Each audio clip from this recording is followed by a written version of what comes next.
Hi friends, welcome to Yashka real estate. Kurnool town సంబంధించి house plot ఏదైనా sale చేయాలనుకుంటే మా నెంబర్ని కాంటాక్ట్ చేయండి. ఇప్పుడైతే మనకు నంద్యాల చెక్ పోస్ట్లో కేంద్రీయ విద్యాలయం సరౌండింగ్స్లో అయితే ఫ్లాట్ కొత్తది అండి.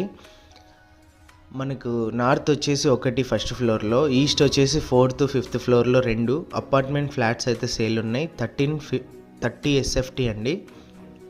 ఓనర్ ప్రైస్ వచ్చేసి 59 lakhs ఉంది. ప్రైస్ నెగోషియేషన్ ఉంది. మీకైతే నేను రెడీ అయిన ఫ్లాట్ని అయితే చూపిస్తున్నాను ఎలా ఉందనేది. హాల్ టీవీ సెట్టింగ్ ఏరియా అండి. కబోర్డ్స్ అయితే మనకు ఓనర్స్ అయితే ఇవ్వరండి, మనం చేయించుకోవాల్సింది ఉంటుంది. హాల్లో టీవీ సెట్టింగ్ ఏరియా మీరు చూసేది వచ్చేసి కిచెన్ బెడ్రూమ్స్కి ఎంట్రన్స్ అండి. ఇది ఓపెన్ కిచెన్ ఉంది. పూజ గది కూడా మనకు సపరేట్ రూమ్ లాగా అయితే ఇచ్చారండి, డోర్ ఇచ్చేసి.